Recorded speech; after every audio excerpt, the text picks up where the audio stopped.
Good evening. It's getting late on Friday evening and my time is running short, so it'll be quicker for me to make a video than to type out a bunch of notes. So let me just hit on some closing topics. First of all, really enjoyed reading your discussion questions. In particular, I thought the class did a fantastic job debating Mark Field's leadership of Ford. Lots of great points made. There were also lots of good points made about the activist investors uh, currently chasing after on deck, so to speak. I have to tell you, that's been one of the changes I've seen over the past, let's say 10 years in American corporate governance.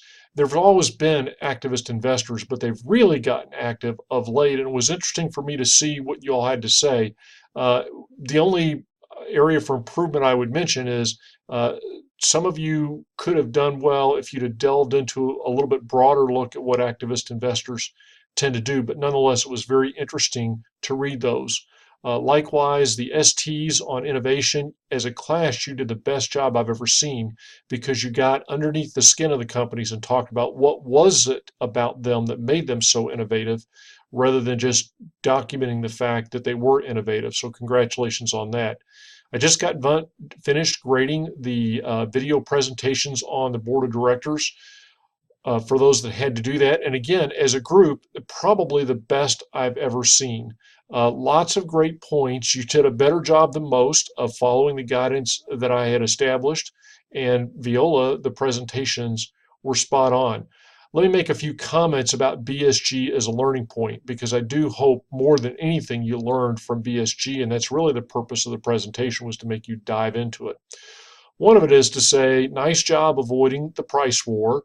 Price wars happen more often than not. You all stayed out of that, and you can see what happens to industry profitability when you do. Everybody made money. Some simply made a lot more money than others. I'll tell you that, for example, in the three undergraduate sections where they're playing the little brother, if you will, of BSG called Globus, two of the three got into horrific price wars where they were selling the average, some of their product lines were actually selling at a loss.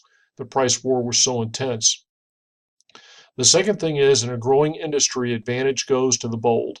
If you look at the order of finish, you'll see that with one exception between the fourth and the fifth place team, the capacity that they had in the final round predicted your finishing place. Now, it's more complicated than that, but it is as simple as the fact that those that were aggressive and expanded and did a good job, they won or they finished higher. Also, your class did a very nice job of for the industry leaders of fit. Team B made a nice trade-off of models for differentiation. They had a very high quality camera with very few models. And internally, they made the right upgrades in their factory and they did a lot of right things to work with that. Conversely, companies A and E went with a very high model strategy. And again, that works extremely well for them because they optimize their value chain. They took upgrade B.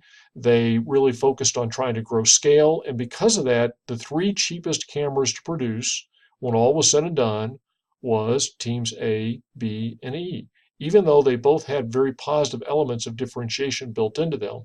So even though, as I told you in the beginning, it felt like a positioning war, in reality, it turns into a lot of value chain wars. And do you do a good job of generating fit in your value chain? And then, just as an offhanded comment, with the exception of the final round where you were purchasing celebrities that weren't going to go into the future, in general, there were a lot of celebrities that were very happy cashing checks, and they were getting paid a whole lot more than they were worth. It's really never an advantage to bid over about $5 million, even for Oprah, and she has about the highest demand. So, one team in their video correctly pointed out, they said, we don't have many celebrities, but we don't think that's a disadvantage because we think they're paying them too much. Good for you for figuring that out because that really was the case. So sometimes that's where you see in business, they talk about, I have good news and bad news. The good news is you won the batting, you won a bidding war. The bad news is that means you lose. So that's very real life sometimes for business. Okay, let's talk about the finish line. For 4 of you, you've got your energy presentation on Monday night. Make sure that you're here by about 4:15 and ready to rumble. I'll be in the office on Monday, so if you have questions for your presentation, I encourage you to run it past me. And then we have the final exam. That window opens. Is the only reason I've got this picture up on the screen. As you can see, that window will open Tuesday at noon and then run for 48 hours. And for those that want to do it face-to-face, we'll have a session Tuesday night. There's been a room change. It will not be in 306. It'll be at the computer lab that's closest to the elevator. And I may get jacked around some more and we may be shifting around that night, but we'll find somewhere to take the exam for those that wish to take it face to face. You've already been through one of the exams. It's the same as last time, so I wish you good luck. For those of you that I'm not going to get a chance to see at the face-to-face exam, I wish you nothing but great success in your future. That's what I'm about. That's what this college is about, is your future success. I hope you found the course to be useful, whether you have or haven't. If you've not already done so, I do hope you complete the online critiques so you can tell me how I did and how I can make the class better.